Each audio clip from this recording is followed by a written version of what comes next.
반갑습니다. 사랑합니다. 환풍기 좀 꺼주시겠어요?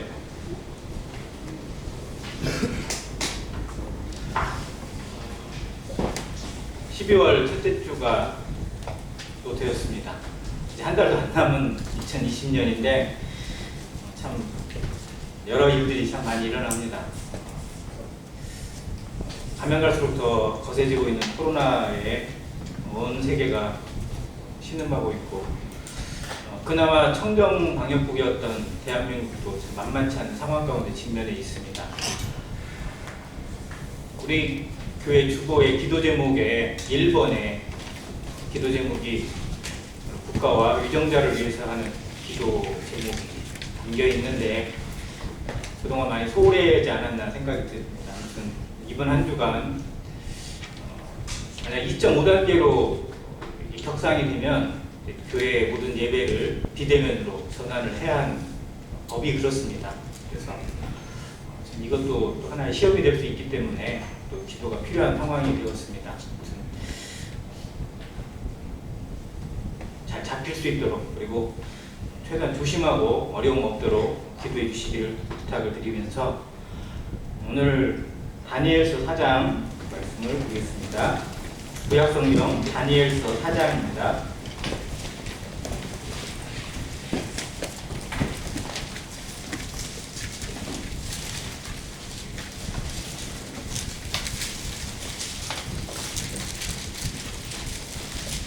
지난달 마지막 때 다니엘서 2장을 교제를 한 적이 있습니다. 뒤편에 해당되는 꿈에 대한 해석에 대한 그림도 붙여놓긴 했는데, 다니엘서 2장에서는 느부갓네살 왕이 꿈을 꾸고 그 꿈을 도저히 알지 못했을 때 다니엘이 나서서 꿈의 내용과 그것에 대한 해석까지 알려주면서 이 나라가 어떻게 될 것인지, 장차 온 세상이 어떻게 될 것인지, 하나님이 통치하시는 나라가 어떻게 올 것인지를 알려주는, 즉 전 세계적인 흐름을 보여주는 위대한 대목이 나옵니다. 반면 4장은 이제 또 꿈 얘기가 나오는데, 이것은 이제 어떻게 보면 느부갓네살 개인에 대한 그런 내용으로 꿈이 전해집니다. 이제 그 꿈을 통해서 하나님이 보여주시는 말씀, 또 느부갓네살이라고 하는 교만한 자를 하나님이 어떻게 다루시고 어떻게 낮추시고 어떻게 엎드리게 하시는지를 보여주는 그 위대한 하나님의 섭리를 보면서 하나님 앞에 굴복하지 않고 뻣뻣하게 고개 세우며 살아가는 수많은 인생들, 내 힘으로 뭔가 이룰 수 있다고 생각하고 또 이루었다고 자랑하고 또 그것을 아무것도 아닌 그것을 자랑하면서 살아가는 인생들에게 하나님이 보여주시는 메시지가 무엇인지, 왜 인생이 하나님 앞에 엎드려야 하고 굴복하고 그 말씀 앞에 순종해야 할 것인지를 보여주는 제목입니다. 그래서 오늘 제목을 땅만 보며 살던 인생, 하늘을 우러러보다, 이렇게 잡아봤습니다. 땅만 보며 사는 인생, 땅이 전부인 것처럼, 세상이 전부인 것처럼 사는 인생, 이제 어디를 봐야 되냐면 하늘을 우러러봐야 합니다. 하늘을 향해서 내 마음을, 내 목을 올리고 내 마음을 올리고 내 눈을 올려서 하나님의 말씀이 무엇인지, 하나님의 뜻이 무엇인지, 그리고 장차 내 영혼이 돌아가야 될 하나님의 그 나라를 생각하는 한 시간이 되었으면 참 좋겠고, 성도들의 마음에서도 정말 혹 내 마음에 교만이 틈을 탔다면, 내 마음에 내 생각이 자리 잡았다면 그것을 자백하고 회개하고 온전히 하나님께 회복하는 그런 한 시간이 되었으면 좋겠습니다. 다니엘서는 4장 1절부터 3절까지 보겠습니다. 느부갓네살 왕은 천하에 거주하는 모든 백성들과 나라들과 각 언어를 말하는 자들에게 조서를 내리노라. 원하노니 너희에게 큰 평강이 있을지어다. 지극히 높으신 하나님이 내게 행하신 이적과 놀라운 일을 내가 알게 하기를 즐겨하노라. 참으로 크도다 그의 이적이여, 참으로 능하도다 그의 놀라운 일이여. 그의 나라는 영원한 나라여, 그의 통치는 대대에 이르리로다. 이게 누가 한 말이에요? 느부갓네살. 이해되세요? 느부갓네살이 이렇게 찬양을 올렸다는 게, 이건 다윗이 했을 법한 시 같아요. 시편에 들어있으면 딱 맞는 시인데 이걸 누가 했다고요? 바벨론의 가장 강력한 군주였던 느부갓네살이 발표합니다. 이거는 조서라기보다는 그냥 감사, 찬양이에요. 그런데 이게 그 앞에서 온 것 때문에 한 게 아니고 실상은 이 사장에서 주어진 것의 결론입니다. 사장에서 일어나는 모든 일을 경험하고 그가 내린 결론의 말씀, 하나님을 찬양하고 하나님 앞에 엎드려 겸손하면 감사를 드리는 내용을 가장 먼저 기록했어요. 그리고 사장 제일 끝에도 이게 기록되어 있어요. 같은 내용이에요. 그래서 문학적인 용어로 수미 쌍관법이라고 합니다. 앞에 먼저 주제를 기록해놓고 설명을 하고 또 뒤에 주제를 한번 더 기록을 해줘요. 이 사장이 그렇게 기록되어 있는데 그 꿈의 내용이 뭐냐면 좀 간략히 다 읽을 수 없으니까 그가 한밤에 꿈을 꿨어요. 근데 꿈의 내용은 알겠는데 해석이 안 돼요. 그래서 다른 사람들이 물어봤는데 다 모르는 거예요. 근데 다니엘만 유익 해석하는데 꿈의 내용이 뭐냐면 자기가 나무를 봤어요. 큰 나무예요. 엄청나게 큰 나무를 보았는데 그 나무가 이제 막 무성하게 자라고 열매 맺고 거기에 새들이 깃들이고 동물이 거기서 이제 살게 되는 그 모습을 보면서 흐뭇해하고 있는데 갑자기 하늘로부터 순찰자, 천사라고 할 수 있고 하나님이라고 할 수도 있는데 순찰자가 갑자기 임하더니 이것에 수명이 다하였다고 하면서 그 나무를 베어버리고 거기를 가지를 떨어버리고 모든 것들을 쫓아내고 다시 밑둥이만 남겨놓으라고 그리고 그 기한을 7년으로 정하였다고 이렇게 하는 꿈을 꾼 거예요. 자기가 꿈을 꾸고 나서 이게 도대체 무슨 꿈인지 몰라서 물어보는 거죠. 다니엘에게 물어봤더니 다니엘이 꿈을 해석을 해줘요. 이건 다른 게 아니라 바로 왕 당신을 위한 하나님의 경고입니다. 왕의 나라가 이렇게 큰 나무처럼 번성하고 커지고 많은 것들을 지배할 수 있을 만한 힘을 가지지만 어느 순간 교만을 꺾지 않으면 하나님이 그 나무를 베어버릴 것입니다. 하나님은 능히 그렇게 하실 수 있는 분이십니다. 근데 이 일이 만약 이루어지고 나면 당신이 어떻게 되냐면 짐승처럼 이 고을에서 이 왕궁에서 쫓겨나서 짐승처럼 들판에 살면서 그냥 풀을 뜯어먹고 찬이슬을 맞고 거기에서 정말 인간의 모습이 아닌 모습으로 7년 동안 살아갈 수밖에 없습니다. 지금 회개하십시오. 하나님의 심판이 오기 전에 지금 회개하고 마음 정신 차리고 경건하고 겸손하고 그리고 인자하면서 다른 사람들을 긍휼히 여기는 그런 왕이 되시라고 이 꿈을 주신 겁니다. 이 꿈이 이루어지지 않기를 정말 나는 간절히 바랍니다. 라고 해석을 해줬어요.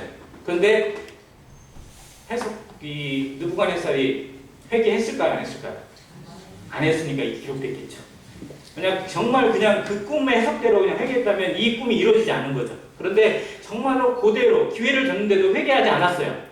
그리고 하나님의 심판이 그 나라에 임해서 이 느부갓네살이 진짜로 7년 동안 짐승처럼 왕궁의 자리를 잊어버리고 정신병자가 되었다는 역사의 기록이 있어요. 정신이 잃어버리고 가버린 거예요. 그냥 이성을 잃어버리고 다른 사람들과 도저히 같이 있을 수 없는 그래서 왕의 지위를 뺏겨요. 그 7년 동안 짐승처럼 저 들판에서 막 털나고 막 그런 모습으로 7년 동안 있다가 하나님이 다시 그의 마음을 회복시키시고 그의 정신을 돌아오게 하셔가지고 왕권을 다시 회복하게 한다는 내용입니다. 그리고 나서 정신 차리고 기록한 기록이 1절부터 3절까지의 찬양입니다. 안 믿어지죠? 이런 일이 있다는 게. 근데 정말로 바벨론의 역사 가운데 그 7년의 미스터리가 기록이 되어 있다는 사실이에요. 성경은 절대 거짓이 없는, 하나님의 말씀은 절대 흠이 없고 점이 없는 놀라운 하나님의 역사이고 하나님의 예언은 한치의 어긋남도 없이 이루어진다는 사실을 이 다니엘서가 그대로 보여줍니다. 느부갓네살도 그걸 경험을 하고 그 경험한 것을 토대로 하나님을 높여드리고 하나님 앞에 진짜 엎드리는 회개가 나타나는 모습을 보여주고 있습니다. 2장을 공부할 때도 그랬는데 느부갓네살은 바벨론의 군주 가운데 바벨론의 군주가 전체 봐야 10명밖에 안 돼요. 근데 그 군주 가운데 가장 위대하고 가장 오랫동안 통치한 왕입니다. 근데 그에게 하나님이 그토록 놀라운 은혜를 주시고 있다는 사실이에요. 이방인을 향해서 하나님이 끊임없이 말씀을 주시고 하나님의 경고를 들려주시고 꿈을 통해서 회개하라고, 돌이키라고, 하나님 앞에 겸손하라고 알려주시는 겁니다. 근데 그는 기회가 있을 때마다 걷어찬 왕이에요. 많은 사람들도 기회를 얻지만, 기회를 하나님이 주시지만 그대로 받아들이기보다는 많은 경우 걷어찹니다. 성도들도 그래요. 오늘 하루도 하나님이 은혜 가운데 회개하고 자백하고 더 놀라운 헌신을 통해서 주신 하나의 기회인데 그냥 그렇게 흘러가는 경우가 너무 많습니다. 잊어버리는 시간들, 하나님이 주시는 기회를 그대로 흘려보내버리는, 세월을 아끼지 않는 우리의 게으름도 한번 우리는 생각해 볼 필요가 있어요. 2장이 먼저 기회였어요. 다니엘의 꿈을 통해서 이 나라가 너의 나라가 아니라, 이 시대가 사람들의 시대가 아니라 하나님이 주관하시고 하나님이 통치하시는 나라가 온다. 그거를 보여줬어요. 그런데 그는 회개하기보다는 그래? 대단하네. 이걸로만 끝났어요. 성경의 말씀을 듣고 그래? 그렇구만. 이렇게 하고 끝나는 사람들이 너무 많다는 거예요. 그 앞에 그러면 나는 어떻게 되는 건지, 나는 어떤 태도를 취하고 하나님께 돌아와야 되는 것인지를 결단하지 못하고 그래? 그럴 수도 있겠구만. 그냥 그렇지 이렇게 끝나버리는 사람들, 고개만 끄덕이고 정말로 그 앞에 자기를 회개하지 않고 자백하지 않는 인생들이 너무 많다는 사실이 지금의 모습입니다. 성경을 몰라서가 아니라 성경을 듣고도 엎드리지 않는 거예요. 내려놓지 않는 겁니다. 그가 그 모습을 어디로 증명했냐면 3장 시작부였어요. 그 신상, 꿈을 봤던 신상을 떠올리면서 그대로 금으로 만들어라는 거예요. 그 금 신상을 만들었어요. 두라 평지에다. 높이가 30m. 금으로 30m짜리 신상을 세웠으니 얼마나 금이 흔해 빠졌겠어요. 그리고 얼마나 자기 이름에 자랑스럽겠어요. 그리고 그 신상을 만들어 놓고 이제 뭐 하라고요? 그 신상에 절하라는 거예요. 그러니 다니엘의 세 친구 사드락, 메삭, 아벳느고가 거기에 절을 할 수 있어요, 없어요? 안 하잖아요. 못 하잖아요. 잘 안 하면 어디다 집어넣는다고요? 기름 품에다가 집어 던져버리겠다는 거예요. 경고를 해요. 죽여버리겠다고 여기랬는데도 안 하겠다는 거예요. 그러면서 했던 놀라운 고백 우리가 알잖아요. 그리 아니하실지라도. 이게 3장에 나옵니다. 그래서 결국 사드락, 메삭, 아벳느고를 풀무에 집어 던졌어요. 근데 이상하게 3명을 던졌는데 풀무 안에 보니까 4명의 그림자가 돌아다니고 있어요. 거기서 산보하고 있어요. 산보. 이게 뭔 일인가 싶어서 봤더니 정말 하나님이 그들을 머리털 하나도 타지 않도록 지키시고 보호하시는 것을. 그리고 나서 그가 깨달은 거예요. 내가 지배하려고 해도, 내가 죽이려고 해도 하나님은 이길 수 없구나라고 3장에서 깨달아요. 이미 깨달았어요. 그걸 깨달았어요. 사드락과 메삭, 아벳느고를 통해서 하나님이 누구신지를 깨달았어요. 그러니까 또 기회를 주신 거죠. 그러면 또 회개해야 되잖아요. 하나님 앞에 겸손하게. 그런데 그걸 안 지켜요. 그래서 이 4장에 꿈이 나옵니다. 그러니까 이때도 그가 회개하지 않고 여전히 마음이 교만해져 있다는 걸 보는 거예요. 그게 4절에 나옵니다. 나 느부갓네살이 내 집에 편히 있으며 내 궁에서 평강할 때. 그가 왜 궁에서 평안할까요? 그가 나름대로 평안하다고 느끼는 이유는 뭐냐면 모든 나라를 정복한 거예요. 자기의 힘으로. 바벨론 앞에 모든 나라들이 다 굴복을 했어요. 그 주변에 있는 모든 왕국이 바벨론 앞에 항복하고 조공을 바치는 나라가 되었어요. 심지어 어디까지 있었냐면 가장 강력한 라이벌이었던 애국까지 무너뜨렸어요. 이제 자기 앞에 설 나라가 없어요. 그러니까 마음이 평안한 거예요. 그 표현이에요. 내가 내 궁에서 편히 있으며 내 궁에서 평안할 때. 근데 진짜 이게 진짜 평강일까요? 그건 아니라. 세상에 있는 사람들이 누리는 평강. 무엇인가 이루었어요. 뭔가가 완성됐어요. 뭔가를 성취했어요. 뭔가 원하던 것을 이뤘어요. 그러면 마음에 뭔가 기쁨이 찾아오고 평강이 오는 것 같아요. 그런데 세상이 주는 평강은 그때뿐입니다. 영원한 게 아니에요. 또 해야 돼요. 더 큰 걸 해야 되고 더 많은 걸 해야 돼요. 왜? 다른 사람이 있고 하니까. 계속 비교되니까. 쉴 수가 없고 멈출 수 없고, 그리고 멈추는 순간 자기는 패배자가 되는 것 같은 위기감이 찾아옵니다. 그러니 사단이 그 수레바퀴로 인간을 돌리고 있어요. 다람쥐 쳇바퀴 돌리듯이 끊임없이 더 열심히 노력해야 돼요. 더 빨리 가야 돼요. 근데 다람쥐 쳇바퀴는 빨리 돌리면 돌릴수록 누가 힘들어요? 다람쥐가 힘들어요. 다람쥐가 천천히 돌리면 지 나름대로 편해요. 왜? 그 시절을 유지하는. 근데 막 자기가 이겨보겠다고 빨리 돌리기 시작하면 어떻게 돼요? 지침만 빠지는 거죠. 지금 세상이 그러잖아요. 쉬지 않아요.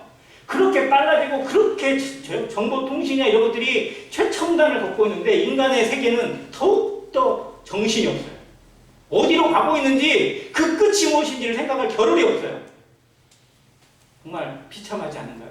그 인생이 지옥이고 그 마지막이 불못이면 얼마나 불쌍하고 얼마나 처참한가요? 그걸 깨닫게 할 여유가 없어요. 그걸 생각할 겨를이 없어요. 그저 오늘만 보고 그저 눈만 바라보고 눈앞에 보이는 것만 바라보고 계속 달려가게 만들고 있는 사단의 전략을 생각해야 합니다.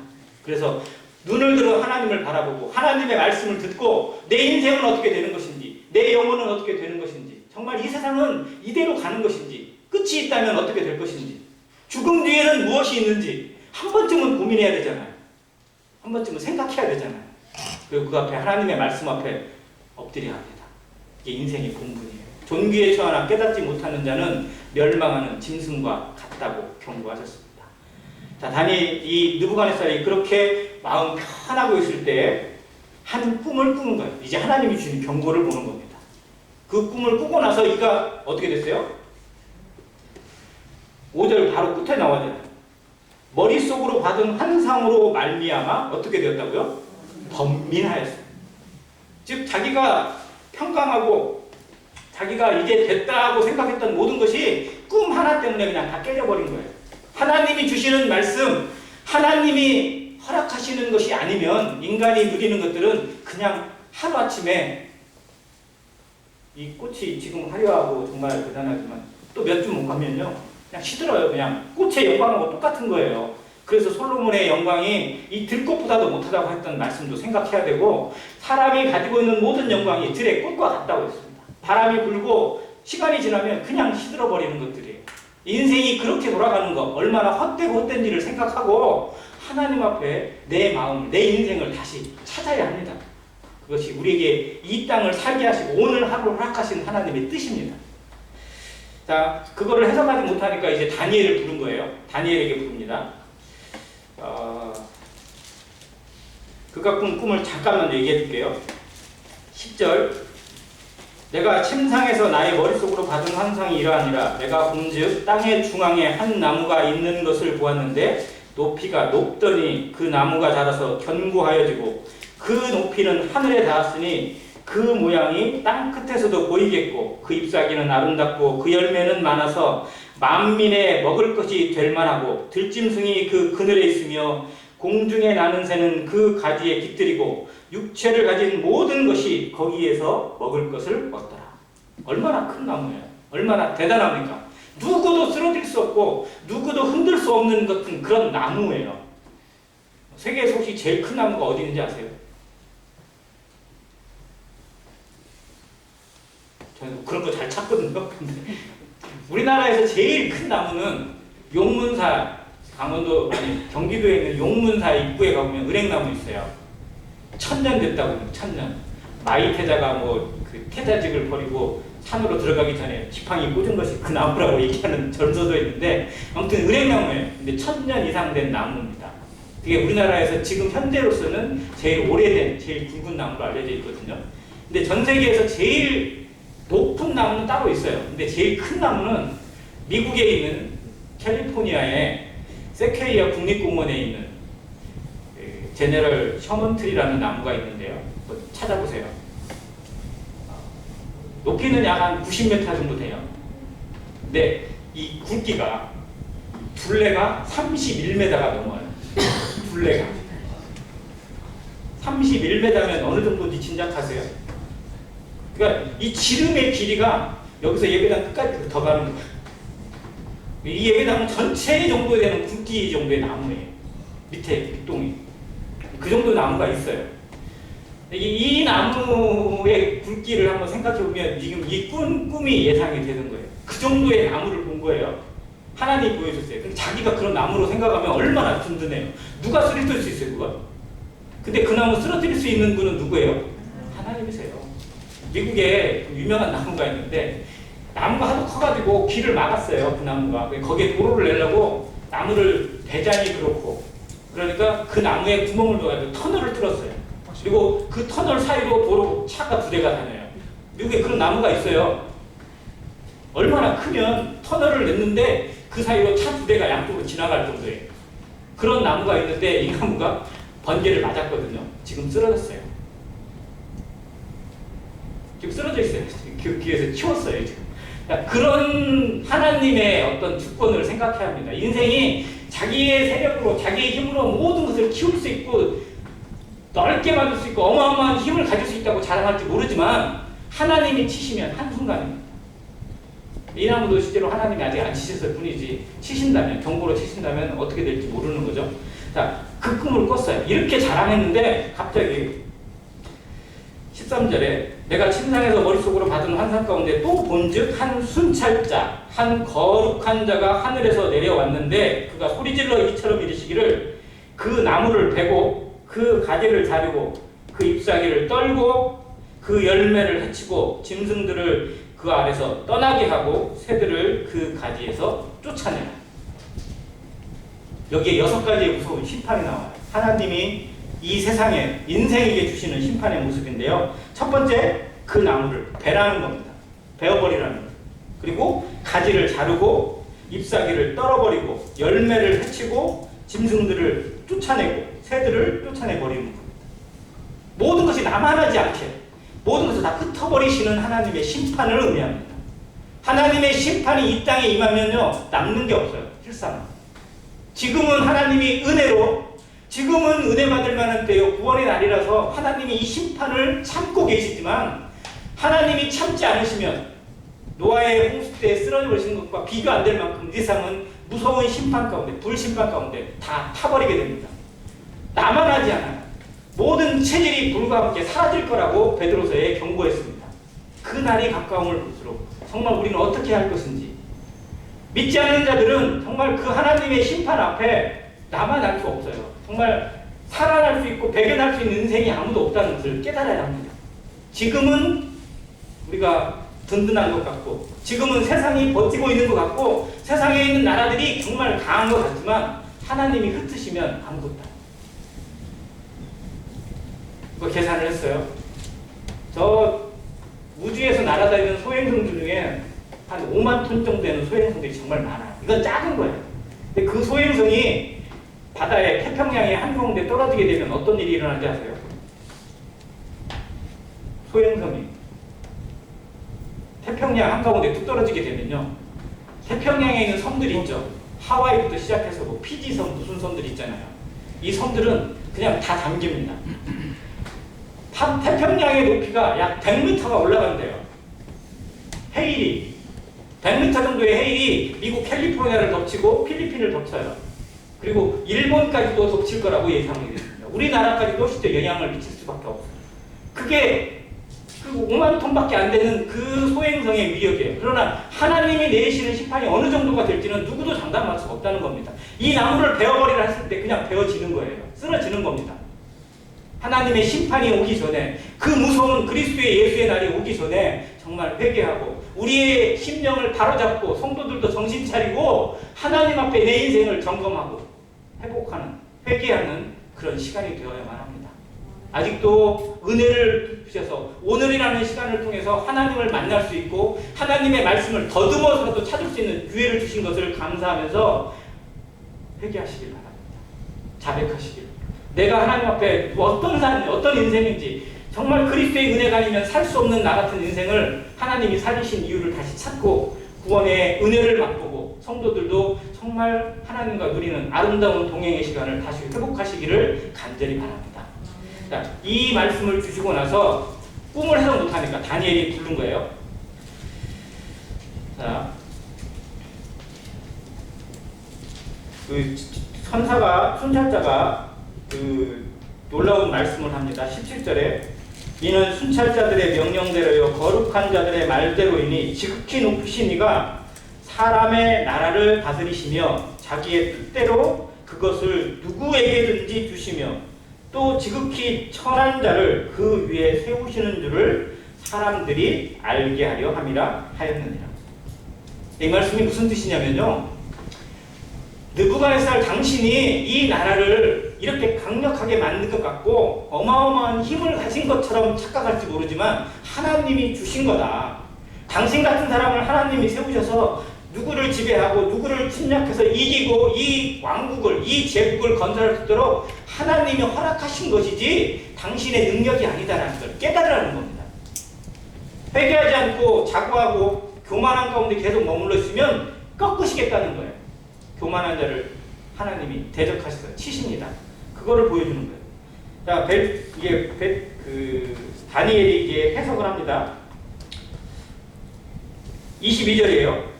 왕이여, 이 나무는 곧 왕이시라. 이는 왕이 자라서 견고하여지고 창대하사 하늘에 닿으시며 번새는 땅끝까지 미치심이니이다. 왕국이 그만큼 번성하고 커지고 강력한 군주가 될 것을 보여주신 거예요.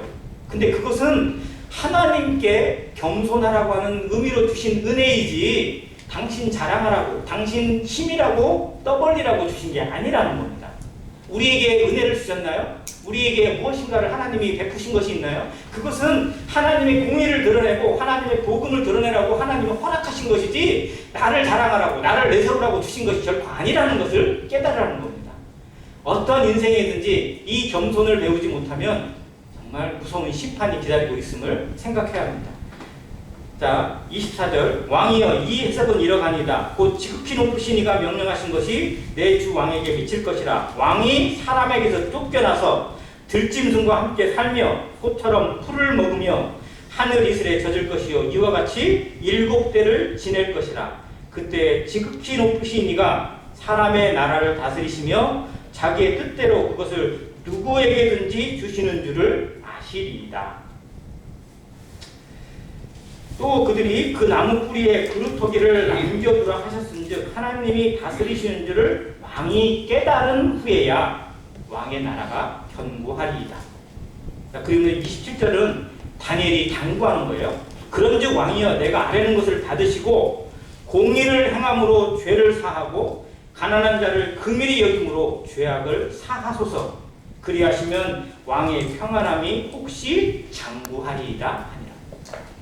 다니엘이 정말 왕을 아끼는 마음으로 그에게 겸손하고 죄를 사하고 회개하고 하나님 앞에 낮추라고, 교만하지 말라고 경고를 했어요. 당부를 했어요. 그런데 26절 볼게요. 이 모든 일이 다 느부갓네살 왕에게 임하였느니라. 12달이 지난 후에, 즉 1년의 기회를 하나님이 주신 거예요.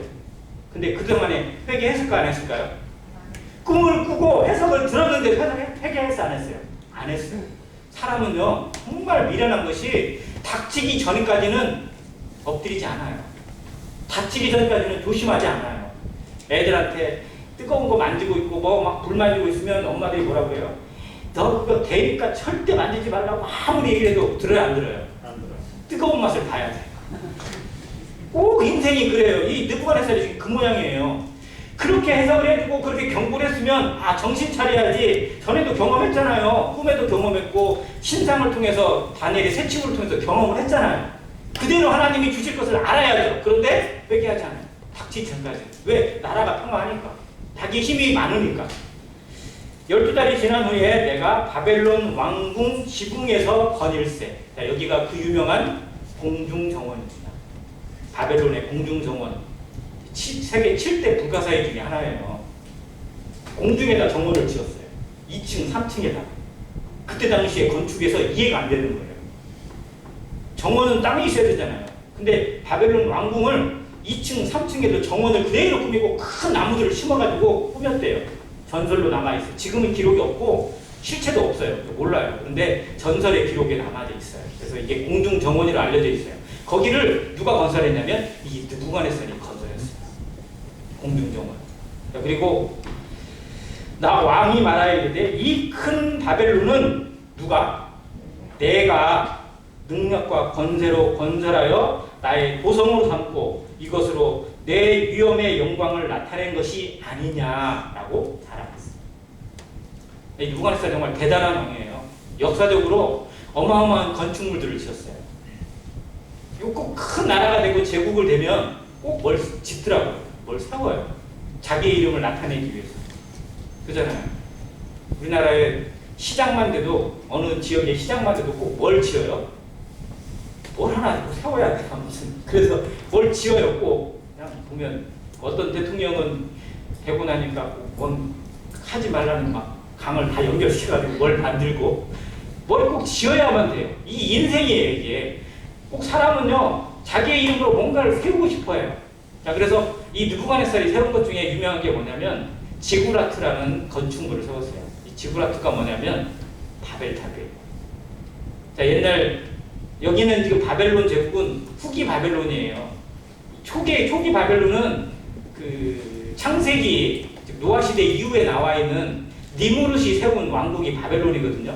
그 니무롯이 세운 탑이 바벨탑이잖아요. 그러니까 초기 바벨론 제국이 망하게 된 이유, 그리고 인생이 흩어지게 된 이유가 이 바벨탑에 있거든요. 하나님을 대적하는 것. 근데 그 무너졌던 바벨탑을 다시 쌓고 지구라트라고 하는 건축물, 아주 높이가 70m쯤 이르는 어마어마한 건축물입니다. 이거를 다시 쌓은 왕이 이 느부갓네살. 그러니까 자기를 자랑하는 거죠. 하나님을 향해서 대항했던, 하나님을 향해 반항했던 탑을 다시 쌓아놓고 자랑하고 있어요. 이 바벨론은, 이 나라는 내가 내 힘과 능력으로 건설한 게 아니냐. 누가 나를 넘어뜨려? 다니엘? 웃기지 마. 누가 나를 쓰러뜨려? 이렇게 자랑하고 있어요. 기회를 줬지만 회개하지 않은 이 느부갓네살. 12달이 지나도 아무 일이 없는 것 같으니까 진짜 꿈은 그냥 꿈인 것처럼 착각하고 살아가는 이 인생을 향해서 그때 31절입니다. 이 말이 아직도 나 왕의 입에 있을 때 어디에서? 하늘에서 소리가 내려 이르되 느부갓네살 왕아, 내가 내게 말하노니 나라의 왕위가 내게서 떠났느니라. 그 즉시 하나님의 심판이 있습니다. 내가 사람에게서 쫓겨나서 들짐승과 함께 살면서 소처럼 풀을 먹을 것이요, 이와 같이 7대를 지내서 지극히 높으신 이가 사람의 나라를 다스리시며 자기의 뜻대로 그것을 누구에게 주시는 줄을 알기까지 이르리라 하더라. 바로 그때 이 느부갓네살에게 응함으로 내가 사람에게 쫓겨나서 소처럼 풀을 먹으며 몸이 하늘이슬에 젖고 머리털이 독수리 털과 같이 자랐고 손톱은 새 발톱과 같이 되었더라. 짐승이 되어버렸어요. 하루아침 그 교만한 순간 자기를 자랑하고 회개하지 않고 하나님 앞에 엎드리지 않은 그것을 꺾지 않는 그때에 하나님의 심판이 임했고 그는 그 꿈 그대로 해석 그대로 정말 문자 그대로 응했습니다. 쫓겨났어요. 얼마 동안? 7년. 근데 그냥 회개의 기회를 주신 거죠. 만약 끝까지 회개하지 않았다면 그냥 그대로 인생 끝나는 거죠. 그러면 아마 역사는 바벨론 느부갓네살이라는 이름을 아마 기록하지 못했을지도 모르요. 34절 같이 한번 읽겠습니다. 시작. 그 기한이 참에 나 느부갓네살이 하늘을 우러러 보았더니 내 총명이 다시 내게로 돌아온지라. 이에 내가 지극히 높으신 이에게 감사하며 영생하시는 이를 찬양하고 경배하였나니 그 권세는 영원한 권세요 그 나라는 대대에 이르리라. 네. 뭐가 찼어요? 기한이 찼어요. 7년이 지났어요. 하나님이 주신 회개의 기회, 하나님이 주시는 어쩌면 마지막 기한이 찼을 때 느부갓네살이 뭘 했냐면요, 그 기간이 정말 깨달았어요. 그리고 나서 어디를 봤어요? 하늘을 우러러 봤어요. 지금까지는 자기가 제일 높은 줄 알았어요. 만인지상, 1인지하라고 하죠. 자기가 제일 높아요. 그러니까 어디를 보는 거예요? 위를 보는 게 아니고 밑에만 봐요. 땅만 보고 다 자랑하는 거예요. 다 내 밑이다. 다 내 아래야. 다 내 손에 있어. 라고 자랑했던 느부갓네살이 지금 깨달았어요. 짐승처럼 살면서 자기의 모든 것을 잃어버리고 나서 깨닫고 보니까 하늘을 우러러보는 거예요. 하나님 앞에, 하늘 아래 인생이구나. 하나님 밑에 피조물이구나. 내가 정말 아무리 자랑하고 아무리 능력을 내세워도 하나님 앞에 아무것도 아니구라는 걸 깨달은 순간 그가 회개하고 자백하면서 하늘을 우러러보았을 때 뭐가 돌아왔어요? 총명이 돌아왔어요. 하나님이 은혜를 주셨어요. 다시 잃어버린 것을 다시 찾게 하셨어요. 우리도 하늘을 바라봤을 때, 하나님을 우러러봤을 때, 하나님의 말씀으로 돌아왔을 때 잃어버린 생명을 하나님이 다시 주십니다. 예수 그리스도로 말미암아 구원의 선물을 주신 거예요. 하나님이 뺏긴 거예요. 하나님이 잃어버린 거예요. 이 인생이 정말 가장 소중한 것을 잃어버리고 또 잃어버린 줄 모르고 살아가는 그 불쌍한 인생을 하나님이 기엽고 찾아다가 여기 앉히셔서 하나님의 말씀으로, 하나님의 은혜로, 예수 그리스도의 십자가와 그 보혈의 능력으로 우리에게 잃어버린 생명을 다시 주십니다. 다시 회복하게 하시고 하나님 앞에 참 백성, 참 자녀로, 그리고 하나님을 예배하는 왕같은 제사장으로 살아가게 하십니다. 아멘. 그 은혜를 생각하며 살아가는 인생, 하나님 앞에 굴복하는 인생, 하늘을 우러러보는 인생. 그래서 골로새 3장에 그렇게 기록했죠. 그러므로 형제들아, 내가 너희 권하니 어디를 보라고요? 위의 것을 찾으라. 위의 것을 보라는 거예요. 이는 너희가 죽었고 너희 생명이 하나님 안에 감춰졌습니다. 우리는 땅에 대해서 죽었습니다. 이 세상에 대해 죽었어요. 죄에 대해서 죽었습니다. 그렇다면 하늘을 향해서 사는 인생, 하나님을 바라보면서, 말씀 바라보면서, 하나님의 영광의 보좌를 바라보면서 사는 인생이 너무나 마땅합니다. 오늘 하루 하나님이 주신 기회를 놓치지 않는, 하나님이 주신 은혜의 때를 헛되이 보내지 않는 성도, 그리고 헛되이 마감하지 않는 구도자가 되시길 바랍니다. 오늘 우리에게 말씀을 주셨나요? 하나님의 음성을 듣게 하셨나요? 혹시 지금까지 내가 살아온 인생이 이 느부갓네살처럼 있는 것을 자랑하고 뭔가 한 것을 자랑하고 뭔가를 내세우고 싶어서 안달난 그런 인생은 아니었나요? 그렇다면 하늘을 바라보시기 바랍니다. 그 하늘의 영광의 보좌 위에 그 세상에 있는 것들이 무엇이 의미가 있겠어요? 세상에서 이루는 것들, 세상에서 얻어놓은 것들, 세상에서 차지하고 있던 모든 내 이름으로 된 것들이 하나님의 나라에 무슨 의미가 있어요? 우리는 그것이 잠시 편리하고 잠시 영광이 될지 모르지만 하늘에서는 아무것도 아닙니다. 하늘에서는 오히려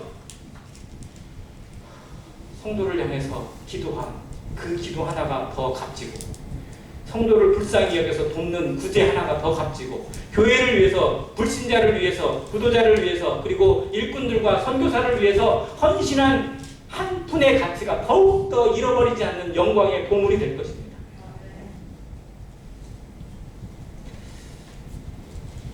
예수님이 산상수훈 말씀하실 때 이 말씀하셨어요.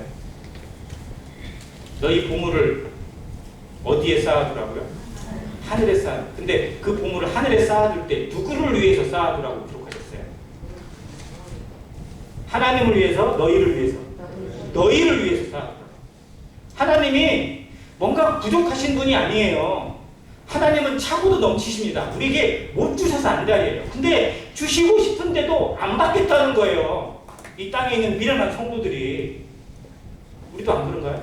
우리도 하나님이 주시는 이 기회를, 오늘이라고 하는 은혜의 때를 걷어차고 있고 하나님이 주시는 복을 그냥 내팽개치고 살아가는 하루 혹시 아니세요? 우리 정말 돌아봐야 합니다.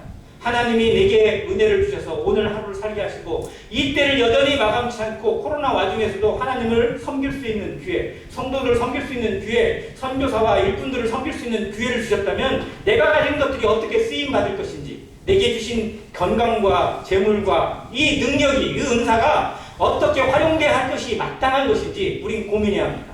혹 내 마음 가운데 느부갓네살이 가졌던 교만이 침투하진 않았는지, 자랑이 내 마음을, 하나님과 관계를 썩게 만들고 있고 어그러뜨리고 있는 것은 아닌지 우리는 날마다 겸손한 마음으로 하나님의 말씀 앞에 나를 돌아보는 시간이 있어야 합니다.